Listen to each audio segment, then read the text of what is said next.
Sarwanduru na kaloko na Radio Fiji 1 and Domi Viti na Bungani Binano. Nisambula Binaka na ngono taki ni rongo sere na ngona ni Ndreko Malolo. Nisambula Binaka. Oye wa meli kilani. Ninge na magatumana nungu bengi rawi maina moni tiki na warombuka na rua kina wana kaloko na ngona ni rongo maina vesana. Waki na wano na ngona ni rongo sere na Radio Fiji 1 na Domi Viti na Bungani Binano.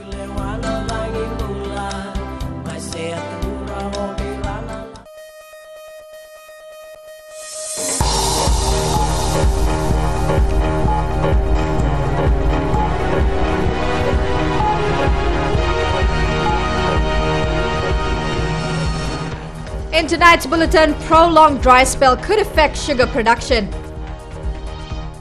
Deputy Secretary General to Parliament declines appointment. And Fiji electricity plans for low water levels at Monasavu Dam.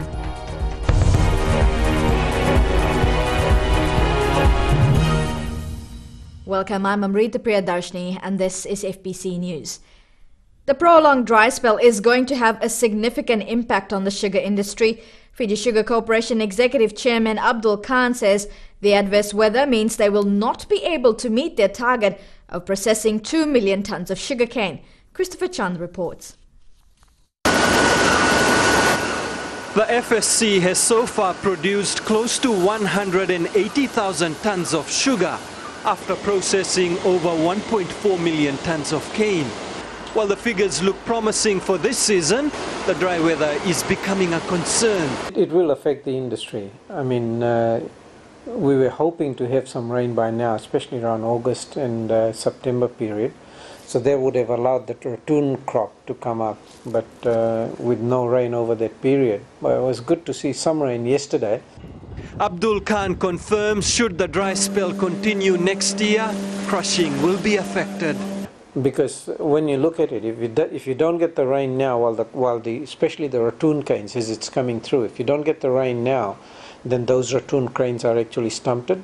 So you don't get the volume or the tonnage that we're actually forecasting for next season. It's already having an impact on the industry. FSC was hoping to process 2 million tonnes of cane this year. I don't think we will reach the 2 million mark, and mainly unfortunately because of where the weather is sitting at the moment, where we would have normally got a spurt of growth at the back end. We didn't get that this year. While the rain this week has been a welcome sign, farmers are hoping for more consistent rainfall to bring relief to the cane fields. Christopher Chand, FBC News. Well, we now join our West journalist Christopher Chand live from Nadi. Chris, can you tell us whether the rain over the last 2 days has provided any relief from the dry spell? Amrita, the Weather Office says the rainfall is not enough to reverse the impact caused by the prolonged dry spell, or the meteorological drought as they are calling it. The weather is expected to clear up later this week, and global weather projections are that Fiji will go through 6 months of dry weather. This is expected even though we are approaching our cyclone season. We could also experience an El Nino between October to December. And yes, although we had some rain, the forecast is for more dry periods affecting the country. Well, thanks for that, Chris. Now, less than a week away from the first sitting of Parliament, and there is no Deputy Secretary General to the House of Representatives. The recently appointed Deputy SG to Parliament, Mere Ngiliaso, seen here in the black jacket, has returned to the Attorney General's office. Speaking to FBC News this afternoon, Ngiliaso says she declined the deputy appointment, which was announced on the 16th of this month. Secretary General to Parliament, Viniana Namosi-Malua, says that she is looking for a replacement. The Speaker-elect of the House of Representatives is being put through her paces, rehearsing the protocols for the first sitting of Parliament. Maggie Boyle caught up with Dr. Chico Luveni and got a sneak peek of what to expect on Monday.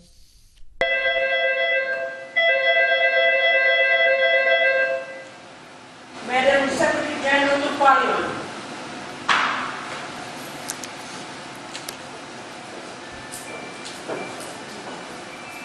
A dress rehearsal in Parliament today. The aim to ensure proceedings on the day run as smoothly. Dr. Chico Luveni elected as Speaker of the Parliament. For the Speaker incumbent, it's all about learning the ropes. Put the day in the standing order that I needed to read and be very familiar with, and also with the Constitution. But for Monday, it's more the lecture program itself and the order of the day. So that has been very well prepared, and I've familiarized myself on each step of the program.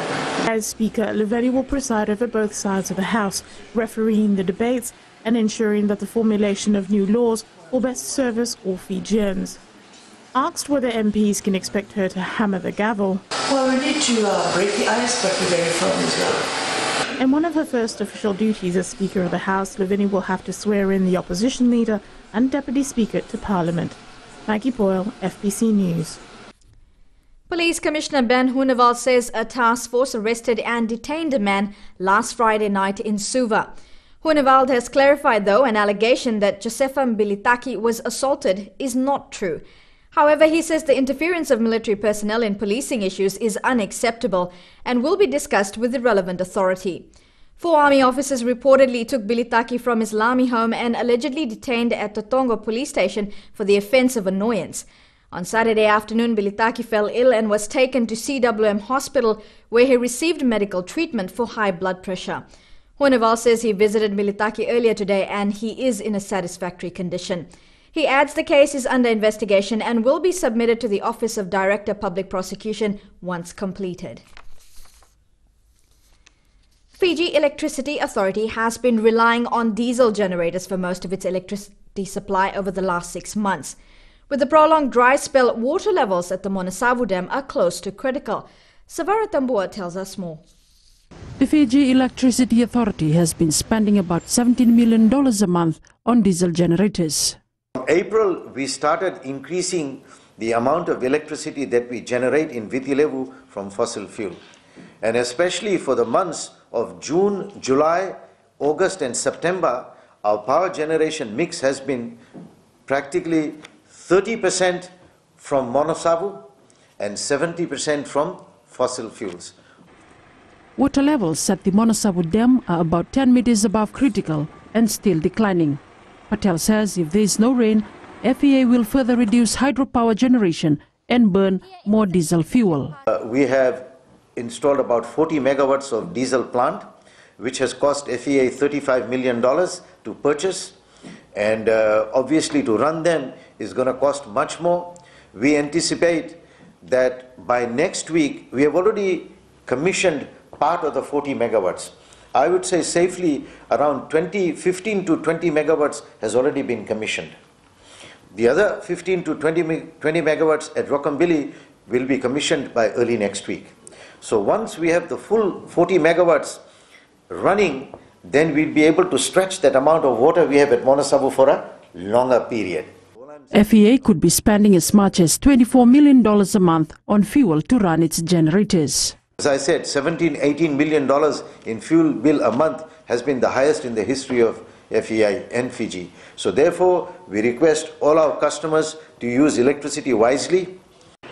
The Chief Executive has assured that they will absorb these losses without surcharging customers. All he's asking in return is for people to make wise choices in their power consumptions. Sabera Tambua, FBC News. Fijian Election Office has so far successfully deposited wages for 3,512 polling day workers. However, 155 staff are yet to submit their bank account details, while the Elections Office has identified details missing for more than 1,000 polling day workers and count clerks. Due to this, payment deposits to the bank accounts of these polling day workers have not been successful. The Fijian Elections Office is advising all polling day workers and count clerks to recheck their bank account, FNPF and TIN details. And Supervisor of Elections Mohammed Sanim says polling day staff performed well and he'd like to see that these workers get their salary as soon as possible. All trade union elections could be next on the list for the Fijian Elections Office. Under the electoral decree, after the completion of the first general election, the Fijian Elections Office shall be responsible for the conduct of elections of all trade unions, municipalities and such other elections as determined by the Minister. Supervisor of Elections Mohammed Sanim says his office is now waiting for the Attorney General to gazette the trade union elections. And after the break, Pinktober is here, raising awareness on breast cancer.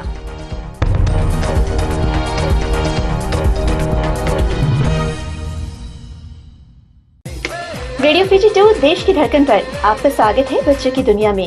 हमेशा की तरह आज भी हम आपके लिए कहानियाँ और कविताएं लेकर आए हैं और बच्चों आप हमें कॉल भी कर सकते हैं। नमस्कार, मैं हूँ Pallavi.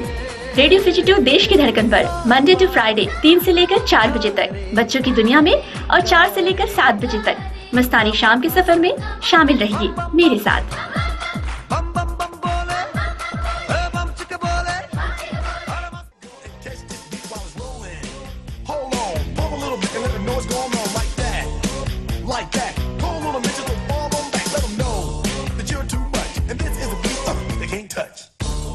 How are you doing, Fiji? Yes, indeed, fast approaching, well, the major bulletin. But before we even talk about the major bulletin, what about my little news flash? Oh my gosh, please don't let him get started on that again. Getting on the bus yesterday, and then he tells me, brother, move on to the other seat, because we can fit 2 people where you're sitting. Hey, you can't blame the dude for being honest, okay? There's nothing honest about what he said.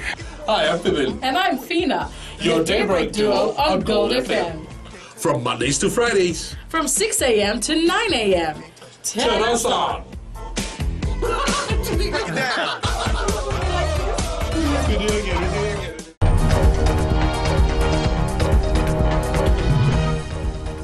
Welcome back to FBC News. More than 120 representatives from the business, government, opposition and other sectors will participate in a special budget forum this weekend to prepare the 2015 national budget. Finance Minister Ayaz Sayed Qayyum says participants will be able to contribute to the different groups after the Governor of the Reserve Bank makes a presentation. This obviously will have an impact in terms of the budget input that we'll have.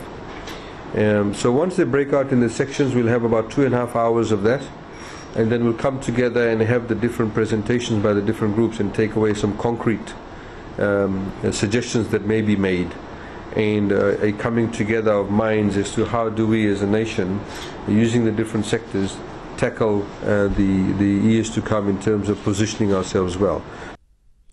The special budget forum will be held at the Grand Pacific Hotel in Suva on Saturday. No charges have been laid in relation to the death of Vilikesa Soko, who was allegedly beaten to death by 4 police officers. Police spokesperson Anna Naisoro says they forwarded the file to the Director of Public Prosecution's office last month. However, formal charges are yet to be filed. Soko died in police custody a week after his arrest in connection with the robbery of a foreign exchange outlet in Nandi in August. Soko's autopsy report revealed that he suffered multiple organ failure. The suspects remain suspended.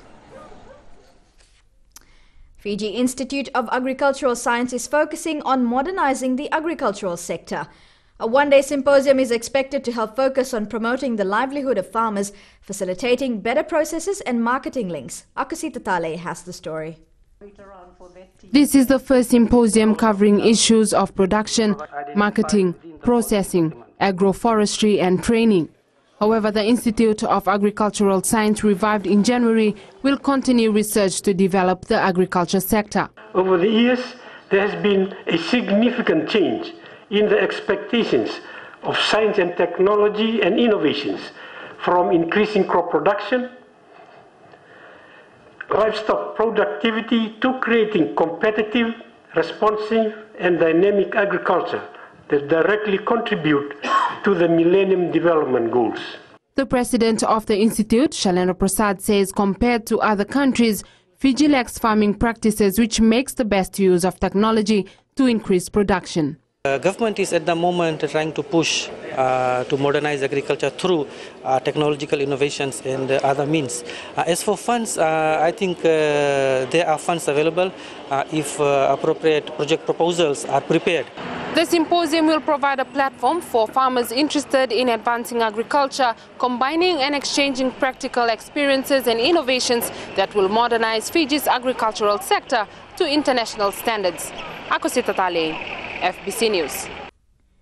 Pinktober begins today, a month dedicated to remembering those living with breast cancer and those who have died from it. Alan Stoltz has more. The first activity planned for the month is the Breast Cancer Bra Art Competition that will be launched on October 9th. Yes, Pinktober is marked for breast, but however, we are not just concentrating on breast and other cancers also, which is coming into our female ladies, plus the men who are getting into it. So whatever awareness they will need on cancer, it will be there at that time. The Fiji Cancer Society is the leader in cancer awareness in Fiji, but like most non-profit organizations, it's heavily dependent on donor support.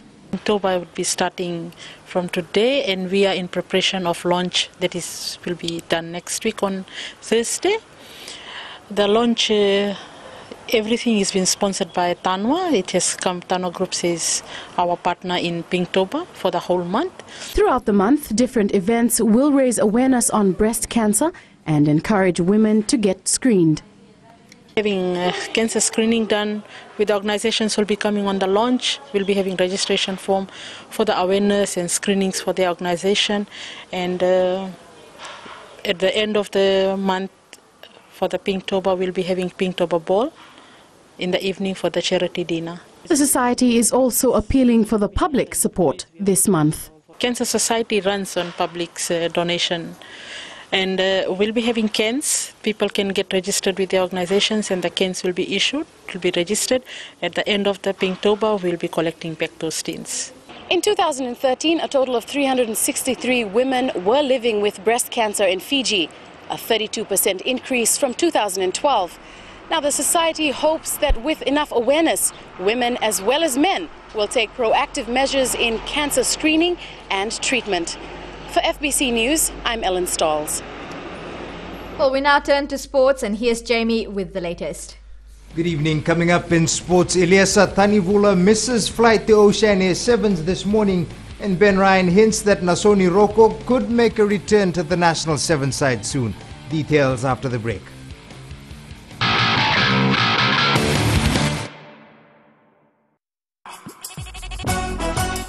छू छू छू हे नमस्ते Fiji, आपके हर एक problem की दवा लेकर मैं आ गई हूँ 9 से 12 बजे तक आपकी सहेली रेनू। छू छू छू 40 में 20 का दिखना है।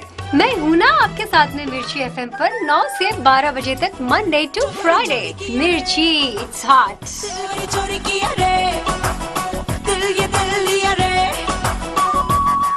Isang bulan na mo cuma na matagi ko ni rongo ni bibi ko matagi ke misa mo po. Ni ana ni isang bulan na sero ko ni sana no cuma kilo na mo rongo cuma. Tu na sele. Ni isang bulan o yo Mr. Ben. Kela pa. Na magkikira ni bibi mataka mo ni tikira mo rongo ka man ono kena diwa na bula FM. Ang betul.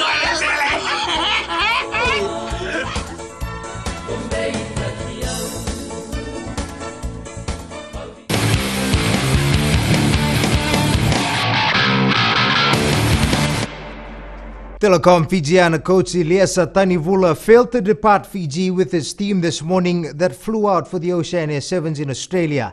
Tanivula missed his flight while his players departed as scheduled with their male counterparts. The Fiji Rugby Union says Tanivula will be flying out tomorrow to join the Fijiana side with the tournament starting on Friday. Meanwhile, Vodafone Fiji Sevens coach Ben Ryan has hinted veteran Nasoni Roko is very close to making a return to the main national side. Roko and his team for the Oceania Sevens left this morning for Australia. The tournament will be a chance for the Naita Siri man to stake a claim in the national sevens team. Indra Singh has more. The ever-famous Dreadlocks are likely to make a return to the national team. But first, he needs to lead his side for the Oceania Sevens this weekend. He was unlucky actually in selection for Gold Coast. There's some good outside backs and we got some good options, so he missed out, but I'm looking forward to him playing as well and leading the team. He's not going to be a screamer or a shouter. He'll be a leader by what he does and his actions, and that's good. Ryan says despite this team being tagged as the second national side, this was not the case and the players needed to drill into themselves that they were wearing the white jumper. This is a Fiji national side representing Fiji, and although we've got another side going to Gold Coast, this is still the national side, and I'm looking for a strong showing, and the boys have got points to prove. Coaches often say they have headaches selecting the best players out of a big squad. However, this is one luxury which the Fijian mentor is glad to have. It's maybe there's less pressure on everyone this weekend. There's no World Series points at stake. It's a chance for them to show what they've got and play well as a team. The Fijians opened their Oceania campaign against Tahiti on Friday afternoon, and Rocco and his side know their coach will be keeping a very close eye on them. Indra Singh, FBC Sports. The Lambasa football team has welcomed the inclusion of Mathieu Ndunandamu and Pitam Bolatonga to its ranks for the Courts Inter-District Championships. The two have been training with the Mbambasing Lions, who play Suva on Saturday, and the coach is confident the duo will add more firepower to the team. Indra Singh takes a look at the Lions. Mathieu Ndunandamu and Peter Bolatonga have brought smiles and hope to the Lambasa team. We command on the field of play. That is one area that we are trying to focus, like especially maintaining the shape and those things. So I think Peter, with his experience, and Mathieu being a head addition to the team, I think it will be good for him. Bolatonga, who has been playing in Papua New Guinea, says it's an honor to be back and for him to feature for his home side. Always an honor, privilege to always come back and play for Lambasa. Starting my football career. The Mbambasing Lions have had a mixed bag of results this season, and with no title in the cabinet, are gunning to end the drought. It might even mean reshuffling their game plan from previous matches. The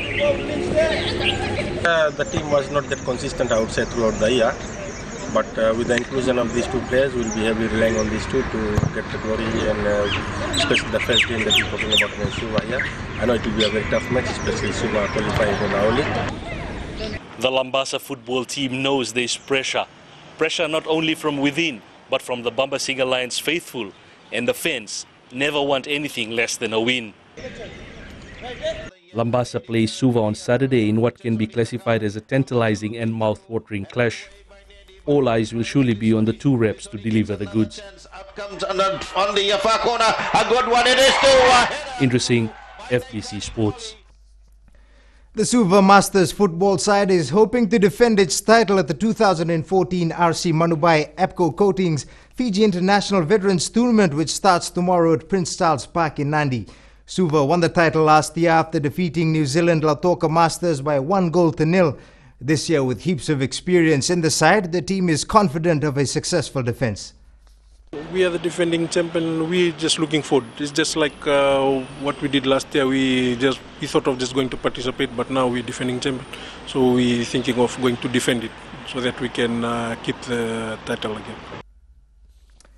The tournament starts tomorrow and ends on Sunday, with the winner to walk away with $4,000 in prize money. More than 30 players are expected to feature in the LB Masters Merchant Club Open Snooker Tournament in Suva this weekend. The tournament is a charity event to raise funds for the Old People's Home. Josephine Navula has the details. The venue is set to host a charitable event this Saturday. Tournament's organizer Keshwan Nandan says a lot of players have shown their interest in the event. We have already got 15 three-player team. We are looking at about 35 plus teams, and 100% sure we will get those teams numbered together to make it happen. Nandan says the tournament is for a good cause. It's really for fundraising to all the money that we collect. Not only the money, all the gifts and the food items, the other things that can be contributed towards the Old People's Home. He adds the tournament will be open to all age groups. All the young players and the veterans, the oldies, the goldies, all are invited. The two-day tournament begins at the Merchant Club in Suva on Saturday. Josephine Navula, FBC Sports. Athletes have been advised to come prepared for the Suva Marathon on Saturday. The event's organizer, Dr. Eddie McKegg, says participants should come prepared despite the distances they are running. Be prepared, and for the moment we would have staff available. Keep yourself hydrated. I mean, those who run will know they will sweat, and with sweat you lose water, and people will lose up to 10% of their body weight. And so keep well hydrated. There'll be stations on the way. Meanwhile, another organizer, Marita Manley, says they're expecting more people to sign up for the marathon. We've been really overwhelmed by the amount of support that we've had from the community for this event. 42 kilometers is a long way, so Suva Seawall is going to be busy on Saturday, and we hope to see as many people down there as possible. Organizers are expecting more than 200 runners at the event. The Suva Marathon starts at 4:45 Saturday morning, and you can catch live coverage right here on FBCTV. That was your sports for tonight. It's back to Amrita with business.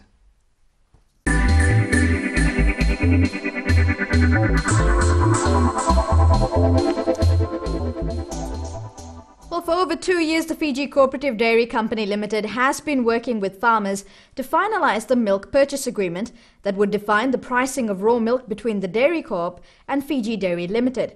With the help of the government, NZ Aid and the Fiji Crop and Livestock Council, there is now funding. Chanel Sivan reports. Until now, farmers had no say in the price of raw milk. It's always been determined by the processor Fiji Dairy Limited. The milk purchase agreement was to be the mechanism to determine milk pricing, but attempts to finalize it haven't been successful until now.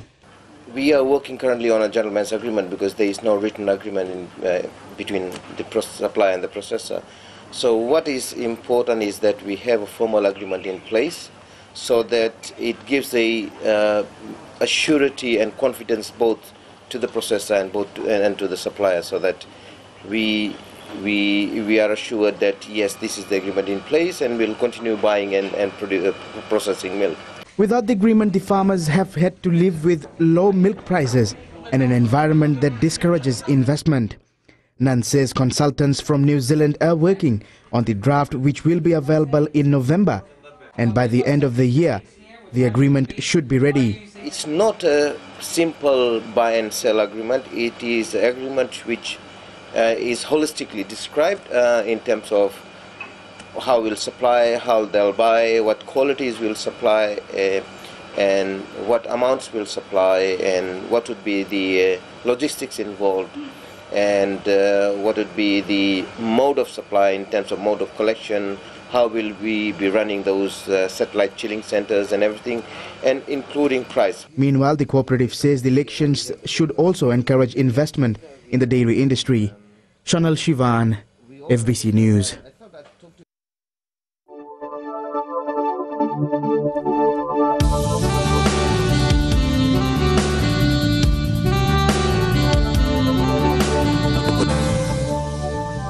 Time for weather with Trish.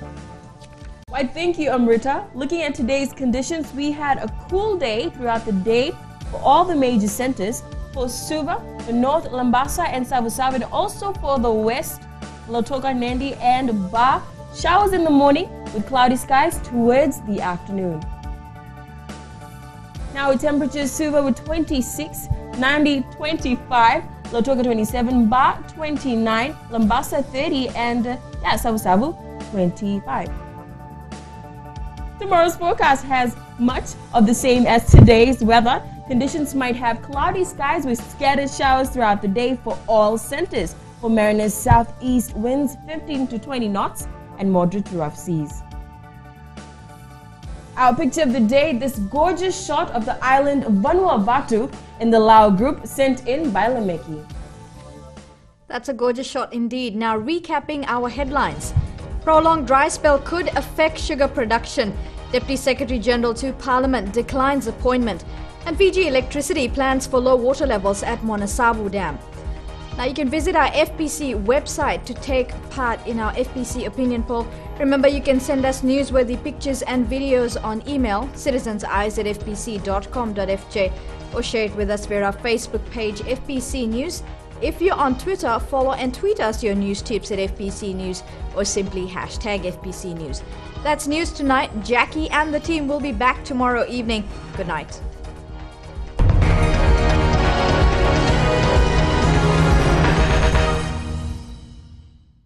So what was the question again?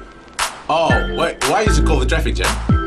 Well, You know, the reason is, it's because I have two really cool cars. Seriously cool cars. And I love drifting, racing, because I am fast and slick. And plus, I like to create a bit of traffic jam myself with a whole lot of great music. Bulumnaka, my name is Real, your host and DJ, right here on the Today FM Traffic Jam every weekday from 3 p.m. to 7. Right here on Today FM, today's hit music.